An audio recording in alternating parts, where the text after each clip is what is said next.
welcome back to KAMMA. I'm Khalil Deal, I'm Andio. and we are back here for our final predictions, thoughts, and face-offs for the prelims here of UFC Riyadh, Saudi Arabia, Israel Adesanya versus Nasruddin Imavov.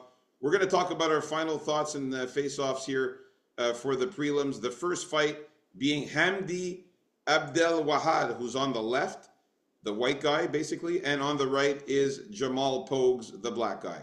Sorry for not having the names there. We did this very early in the morning. Didn't have time to get the names in there, but we will next time. So starting off with the first fight of the prelims, NDO, is there any changes, any thoughts for you here? No, I'm still gonna have to go with Hamdi here. Although it's a very low confidence pick. And Pogues here, he looks like bigger than ever, don't you think? Oh, man, wait, he looks horrible. He looks worse than ever before. I think Hamdi himself is probably off at least the bodybuilding drugs, but yeah, the pick is still Hamdi. I think he's going to wind up taking him down at some point and getting an ugly win. I expect an ugly fight here, but give me Hamdi by decision. Yeah, so Hamdi came in looking really good. I was impressed by his physique. He still looks pretty big. He's still got some muscles on him there. He's also not fat. Like he's just like built like a tank. Like he's lean but thick at the same time. Okay, whereas Jamal Pogues here on the right, he's flabby. He's got a big belly. His stomach was like literally pouring over his shorts, his pants there, and you can see like his arms are in front of his stomach, but you can see the bulge there. Whereas Hamdi's much more leaner. I like that because I think Hamdi's going to be quicker in the cage. He's going to be able to move around a little bit better, and I think he's going to be able to catch Pogues off guard and be able to get a double leg and be able to take him down. Now, Hamdi is a bona fide Greco-Roman wrestler.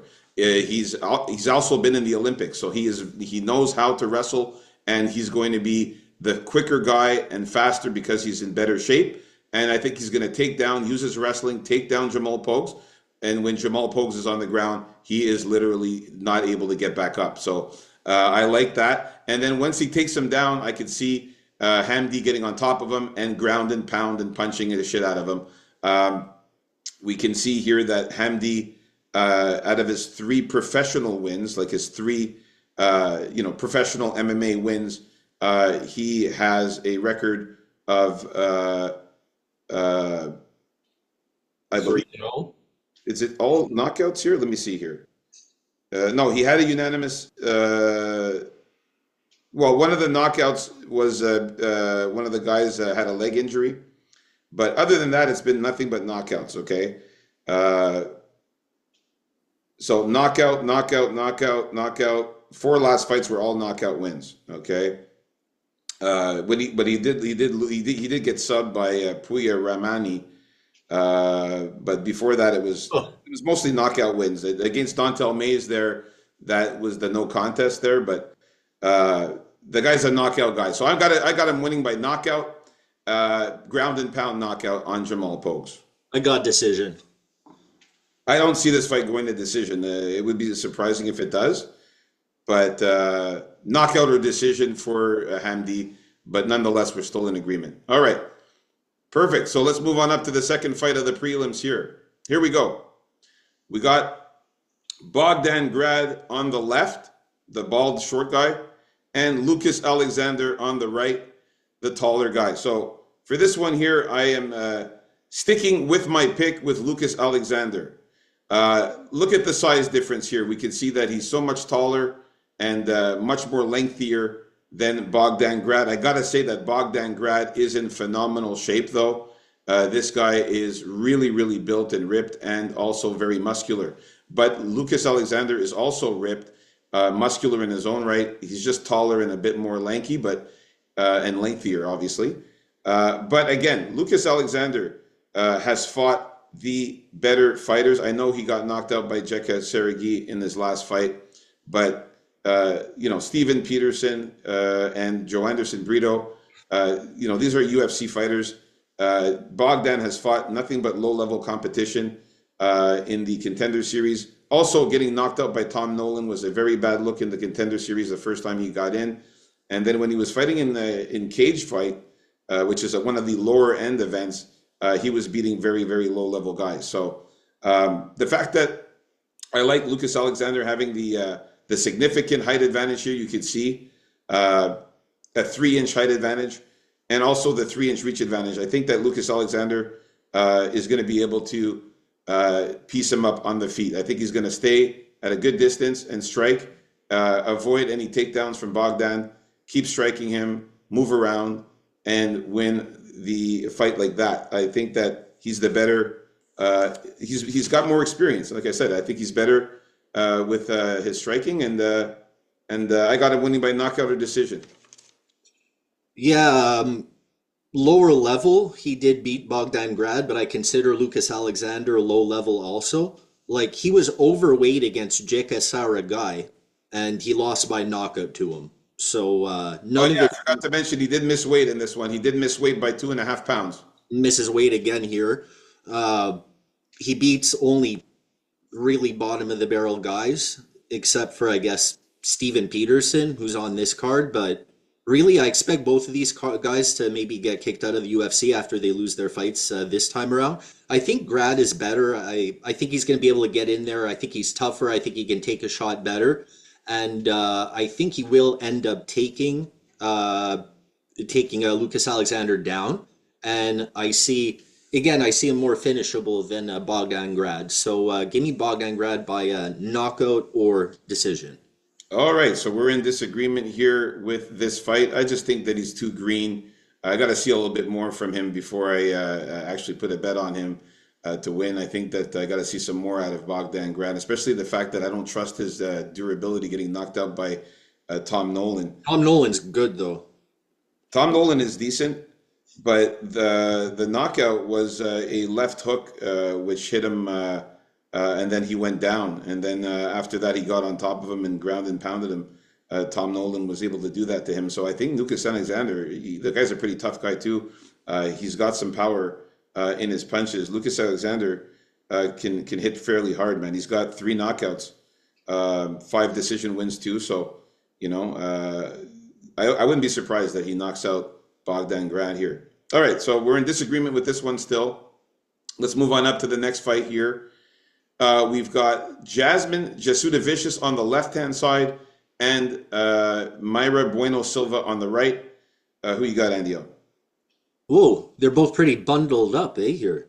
Yeah, I was upset. Like, I mean, these guys, they didn't take their jackets off. I don't know why, but anyway. Did Maria Bueno Silva miss weight? No, these guys both made weight.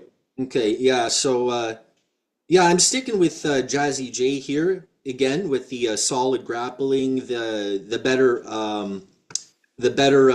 endurance. I think Maria Buena Silva, man, she hasn't been the same since she got caught for using the drug she was on. And ever since then, she didn't get a win. I don't expect her to start with the surging Jazuda Vicious here. And although she has to be careful, especially in that early round, Bueno Silva does have some power and some decent submission ability. So as long as she can avoid that first round, I think it's going to be smooth sailing from that point forward. So give me a decision for Jazuda Vicious here. Yeah, so unfortunately, we couldn't see the body on both these girls here because they're covered up with their jackets and stuff and hoodies. But It's a bit chilly. you can see that Mayra Bueno Silva is taller slightly over Jasmine Decidovicius. She's got a little bit of a height advantage there, but very slightly. I don't know why Topology said that Jasmine was taller than Mayra Bueno Silva, which I don't think is the case. I think it's Mayra that's a little bit taller. Now, the reach advantage goes to Jasmine here with a 1.5 inch reach advantage. They're very, very little. But the thing is that Mayra Bueno Silva again is going down in weight, and so she is going to be the bigger fighter. Unfortunately, like I said, we can't see their body size here, but I could see that Mayra Bueno Silva, when we saw the weigh-ins, she looked bigger. She was, bigger in size than Jasmine, which is normal because she's at a natural weight for the bantamweight division and not flyweight. So she's going to be looking bigger which might make her a little bit stronger in the cage, which worries me a bit because Mayra Buena Silva could try to bully and wrestle, bully Jasmine with her strength and with her size, and try to get Jasmine Jasudavicius down on the ground into a submission position. Now, I'm still going to pick Jasmine Jasudavicius to win this fight here, not with the most confidence, though. I still think she could win a decision if she just avoids getting submitted and is able to use also some of her takedowns and also punch better. I think she's a better striker than Mayra Buena Silva. That Mayra Buena Silva's striking is it's so.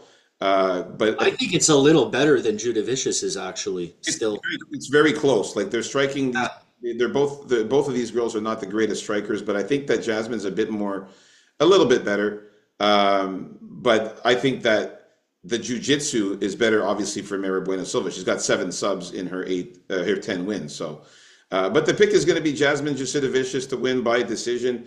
Mayra Buena Silva's only lost by knockout, and she's never been subbed. So I could see Jasmine winning by knockout or decision. I'll say because Mayra Buena Silva's never been subbed ever in her career. So.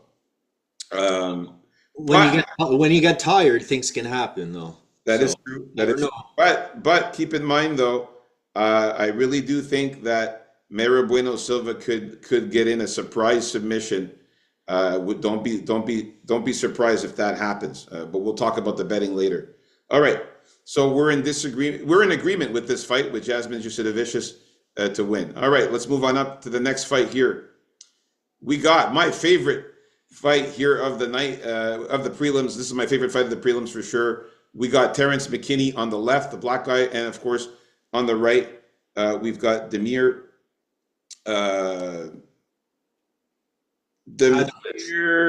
Hadzovic. All right, so for this one here, I am going to go with Terrence McKinney, one of my favorite guys to watch as well. Very entertaining. One thing I got to say, though, Damir Hadzovic is fucking ripped. And he is built, shredded to the gills. I couldn't believe his physique is phenomenal. He is in phenomenal shape. He's more muscular than Terrence McKinney and more ripped than Terrence McKinney. Terrence McKinney he's very lean, compact, lean, doesn't really have much. He's not very ripped or defined like Damir, but he's lean, he's compact, and he still has in very good shape as well. The thing is that he's very powerful, McKinney, and he's also very elusive on the ground and has very good submission skills. So I think Terrence McKinney is going to win this fight by simply going right after him early in the fight in the first round, going after him, taking him down, getting on his back or getting past guard and getting a submission. I think he's going to either sub him with an arm triangle or try to get on his back and get a rear naked choke. So I got Terrence McKinney winning by KO or submission, ground and pound as possible as well. But it's going to be quick. I think it's going to be in the first round or early in the second round for Terrence McKinney there. Yeah, I think it's going to be in the first round also. I don't think this is the fight where Terrence McKinney should switch his style and be all calm and defensive and collected, because that would probably be more advantageous to Hadzovic here. And plus, McKinney beats guys like Hadzovic and his caliber. So no changes for McKinney. I expect a fast win here too. Overwhelm him at the beginning. I think speed will be a big factor because I think he's a lot faster than Hadzovic, and I think he'll wind up getting on top of him for the sub. Yeah, and like we discussed in the earlier predictions for the prelims, we discussed the fact that the guys who are able to take him down, guys who are good grapplers, such as Mark Diakiese, when he fought him, Mark Diakiese had Damir Hadzovic on the ground the entire fight. He took him down all fight long and won a unanimous decision. And also against Renato Moicano, who took him down and got a sub on him. And the same thing for Christos Chiagos, who was taking him down constantly and getting on top. So he has a hard time against grapplers. And we will see Terrence McKinney take him down, use the same strategy, and take him down and get a submission. So I got Terrence McKinney winning by KO or submission, either ground and pound or submission there. So we are in agreement with this one here. This should be a very good fight, and it should be really entertaining for as long as it lasts. All right, getting to the main event here of the prelims here with Shamil Gaziev and Thomas Peterson. Who you got here, Andy O? Yeah, I'm going to take the guy that looks in worse shape in Shamil Gaziev. I think, Oh, he's not in worse shape. No, no, no. You're look, not. it doesn't matter. He's still going to win the fight. Don't worry. And I just think he's going to be just like walk him down and use his power more effectively, stop a few takedowns, and put him up against the fence, cause some damage, and win a sloppy decision. That's what I think is going to happen here. What about you? When I was taking these pictures of shout out to Andy O. He takes better pictures of me, than me for these face-offs, but I wasn't able to get his body. Thomas Peterson came out there looking like a fat slob. Okay, he came out there looking like a fat, overweight slob, not in shape at all, blubbery stomach. You can't see it here, but just further down where it cuts off, you'll see his stomach bulging out there. He is not in good shape now. Yeah, but Shamil's is starting to bulge out already. Like No, but trust me, Shamil, when you saw him come out in the face-offs and stand on the podium, you could see he was lean. He is much leaner, in much better shape than Thomas Peterson. I'm telling you, watch the weigh-ins. Okay. He's in much better shape than Thomas Peterson, and he looks leaner. And he looks like, and you can see the height difference here. He's 3 inches taller. Also, he's going to have a nice 4.5-inch reach advantage, man. Shamil Gaziev is going to come out here and pummel Thomas Peterson. I think he comes out here and pummels him, smashes him with some good punches. And if he takes him down, it's definitely game over. If he gets on top, guaranteed to see a knockout or a submission from Gaziev if he takes him down. If he stays on the feet, then definitely could be a knockout or just outpoint him and go. No, I think that's the only way Peterson can win is to actually have more volume on the feet. I think he's going to be slower, that he's out of shape like that. I think that Shamil is going to be quicker and move around better. Thomas Peterson is going to be very sluggish in there and slow with his overweightness here. I'm telling you, he looks horrible. I would be surprised if Thomas Peterson comes up with a win here. So I got Shamil Gaziev winning by knockout or submission. I think he finishes Thomas Peterson on the ground by submission, or he knocks him out with a ground and pound. Definitely was impressed with Shamil's physique in this one. I've seen him look way worse than this morning. So I think he looks good. All right.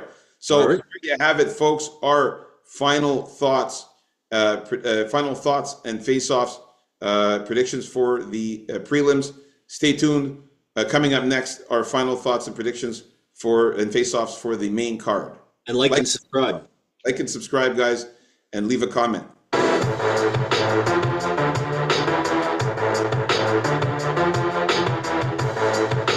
Peace out.